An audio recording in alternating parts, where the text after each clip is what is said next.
In this video, pag-usapan natin ano nga ba ang mangyayari kung magkakaroon ng triple tie for fourth place between Hinebra, Rain or Shine, and Converge. So, may mga nagtatanong niyan no, sa ating YouTube channel. No? So, yun na nga, three-way tie for fourth place. Mangyayari kasi yan kung manalo ang Rain or Shine over Hinebra sa linggo. June 15, 2025 sa Inares Center, Antipolo. So, ganyan po ang mangyayari. Tatabla ang Hinebra, Raynor, Shine, and Converge with 7-4 win-loss records. So, alam naman natin na to break this tie, alamin natin yung quotient and as well as yung point differential. So, sino nga ba ang makakakuha ng fourth place or yung pinakahuling twice to beat advantage sa quarterfinals sa ganitong scenario? Well, based sa computations, no, Barangay Hinebra pa rin ang makakakuha ng number 4 seed sa quarterfinals. Pero on one condition, kung matatalo man ng Hinebra against Rain or Shine, kailangan nilang matalo by 14 points or less. So yan po yung magiging kailangang kung matatalo man ng Hinebra, of course, definitely gustong manalo ng Hinebra dito para automatic twice to beat na sila. But kung matatalo man sila, dapat matalo sila by 14 points or less para sila pa rin yung magna number 4. So, kung ganyan na magiging senaryo nga, number 4 ang Barangay Hinebra, yung seeding ng Rain or Shine and Converge, depende pa rin yan sa magiging final score ng laro between Rain or Shine and Hinebra. Magkakaroon pa rin ng mga computations yan to determine sino ang magiging 5 at 6. Pero one thing is for sure, Hinebra ang magna number 4 kung matalo sila by 14 points or less. So, nabanggit natin 14 points or less, no? Paano naman kung manalo ang Hinebra, or sorry, matalo ang Hinebra by 15 points or more? Ang mangyayari dyan, magna number 4 ang Rain or Shine, no? Dahil nga sa mas malaki ang kanilang magiging quotient sa Hinebra. Pag ganyan ang lumabas, no? If Hinebra loses by 15 points, Rain or Shine ang magna number 4, no? Kaya ganito kasi yung naging hahabulin ng Rain or Shine na 15 points or more in order to get the twice to beat advantage.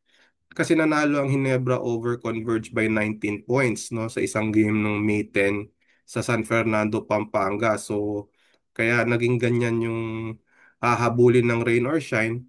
And then, yung Rain or Shine's game against 97. So, talagang medyo malaki yung kanilang hahabulin in order to secure the twice to beat advantage. So, in order to do so, kailangan nilang talunin itong Barangay Ginebra by 15 points or more to secure the twice to beat advantage. And again, yung seeding naman ng Ginebra in this scenario ay malalaman pa rin, depende pa rin yan doon sa final score ng Rain or Shine and Barangay Ginebra kasi magkakaroon pa ng competition sa Ocean kasi actually merong isang sitwasyon na if manalo ang Rain or Shine by 1 point over Barangay Ginebra, may chance pa actually na baka mag number 5 pa yung convert. So depende talaga yan sa magiging final score. Kaya doon lang malalaman kung ano yung magiging seeding actually, no? Kung sakaling ganun nga ang mangyari sa game on Sunday. So yan yung three-way tie, no, for 7-4 between Hinebra, Rain or Shine, and Converge. Ngayon, may chance kasi na apat yung maging teams na magtabla for 7-4, no? Actually, correction lang na dapat four-way tie for third place po yan, no? So, pasensya na po. Between San Miguel, Hinebra, Rain or Shine, and Converge, four-way tie for third place po, third place if San Miguel loses to Northport and Rain or Shine wins against Barangay Ginebra on Sunday. Yan po kasi yung magiging laro on Sunday. Yung San Miguel against Northport, magharap sila sa first game. So pag natalo ang San Miguel over Northport, tatabla rin sila, bababa sila to 7-4. And then kung manalo ng Rain or Shine, 7-4 din ng Rain or Shine. So paano naman yan kung nagkaroon ng ganyang senaryo for third place?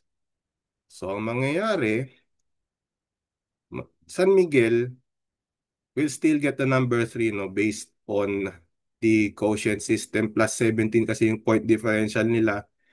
And mangyayari, they will get the number 3 spot kahit magtabla sila between Ginebra, Rain or Shine, and Converge.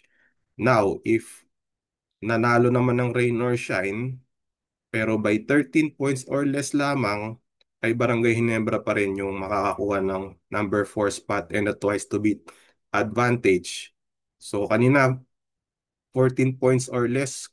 Ngayon naman dito sa four-way tie, it's going to be 13 points or less para dito sa uh, Rain or Shine, no? Or for Ginebra, kung matalo sila by 13 points or less, sila pa rin yung magkakaroon ng twice to beat advantage. And then, kung manalo naman ang Rain or Shine by 14 points or more, again, San Miguel pa rin yung magda number 3 with a plus 17 point differential, and then yung Rain or Shine na ang magiging number 4 seed if Rain or Shine wins over Ginebra by 14 points or more. Again, same reasons nung binanggit natin kanina, kaya malaki yung ahabulin ng Rain or Shine dito dahil nga tinalo ng Barangay Ginebra ang Converge by 19 points, no?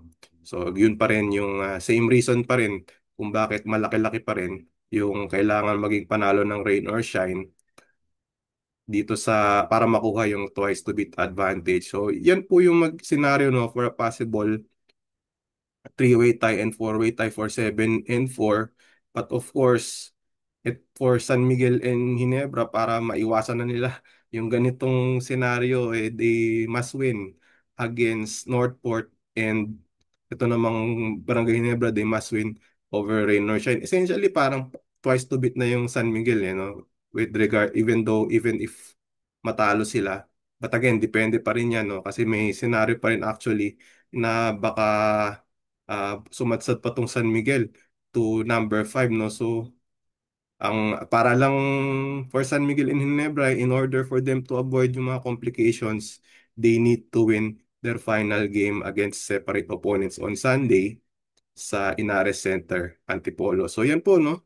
Yan po yung scenario na posibleng mangyari, three-way tie for 7 and 4 and four-way tie for 7 and 4. Hopefully makatulong ito, no, sa inyong panonood bukas. So obviously, magbabantay tayo ng mga final scores bukas, no? Aside from kung sino ang mananalo, aantayin din natin yung final score. Depende kung sinong team ang mananalo sa linggo sa Inares Center, Antipolo. So yan po, yung ating munting video, no? When it comes to scenarios in relation to the race for the seedings in the PBA 49 Season Philippine Cup quarterfinal round.